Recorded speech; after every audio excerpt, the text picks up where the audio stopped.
Farm News Media presents Farm News 5.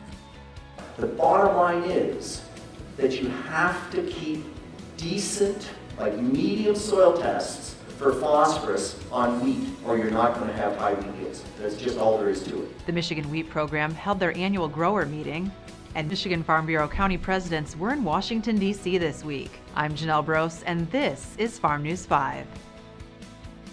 Farm News 5 is brought to you by Ford. POTUS wasn't the only president in our nation's capital this week, so were Michigan Farm Bureau county presidents. They traveled to Washington, D.C. to discuss state and national agricultural policy issues and meet with members of Congress. While on Capitol Hill, county leaders were briefed on big issues like immigration reform, trade, and the 2018 Farm Bill. We have seen Congress undertake efforts both in the Senate and the House to try to deal not just with DACA, but in the House, Chairman Bobblegood has legislation called the Ag Act, which would recraft a guest worker program for agriculture. The American Farm Bureau Board has voted to make sure that that provision stays in the chairman's overall immigration bill. We're pressing now to make sure we can get the votes in the House to pass it. That's probably the most timely, meaningful thing at the moment. You know, we're fairly early on. It started in August. Here it is the middle of March. You know, I've been around these for a long time, and most trade negotiations with other countries take years. So we're still doing it at a pretty good pace from a negotiating standard. And so the big issues in the agriculture chapter, the part dealing with tariffs, are of course our remaining tariffs that Canada has on U.S. dairy and poultry imports. These are put in place to protect Canada's supply management systems.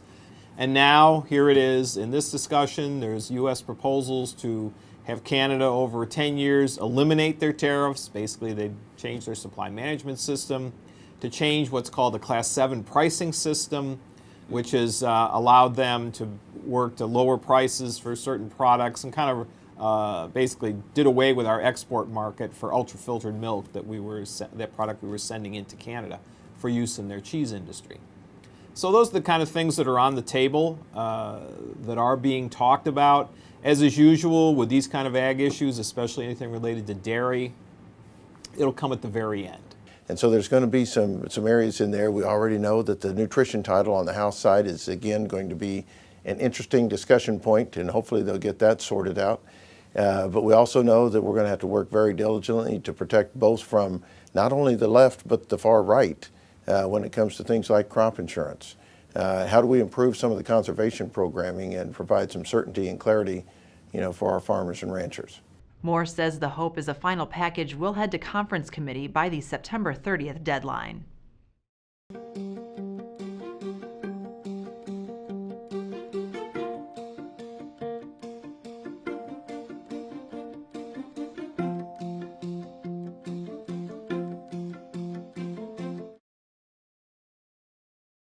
The state's potential to grow record amounts of wheat was part of the discussion at the Michigan Wheat Program's annual grower meeting.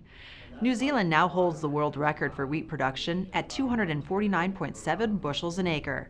But Peter Johnson, agronomist with Real Agriculture and keynote speaker at the event, says Michigan is situated to catch up. Why do they get such big wheat yields? Because they're surrounded by water. Wheat hates high temperatures. The water moderates the climate, and so they always have cool days and cool nights, and that's what makes it work.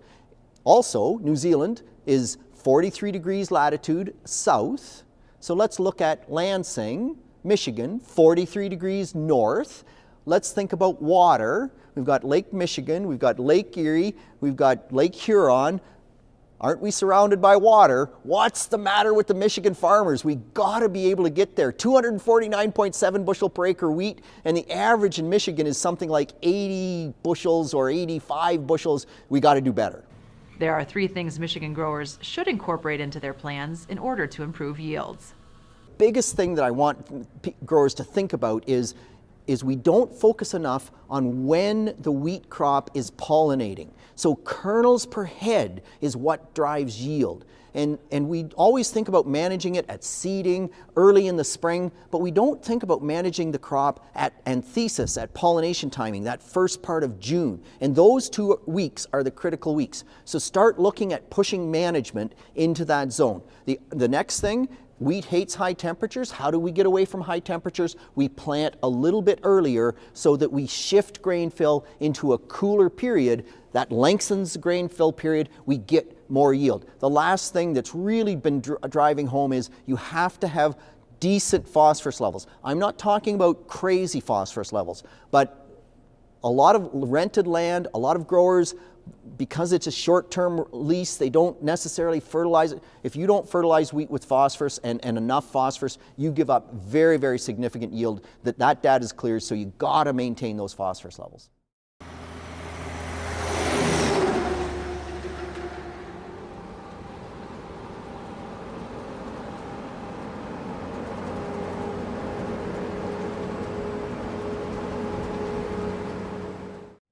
Foremost Farms, the nation's 8th largest cooperative, broke ground on a 55,000 square foot dairy processing facility earlier this week. The plant will create 33 jobs and take up to 6 million pounds of raw milk per day, alleviating some of the current surplus milk supply in the state. The plant is expected to be up and running by the end of 2018, which is good news as milk production in the state continues to rise. USDA NASS says Michigan dairy herds produced 871 million pounds of milk in February, up 0.9% from a year ago. 3,000 cows were added to the herd over the past year, bringing February's total to 428,000 head. For more news and video, visit MichiganFarmNews.com and the Michigan Farm Bureau channel on YouTube. With Farm News 5, I'm Janelle Brose. Have a great week of farming.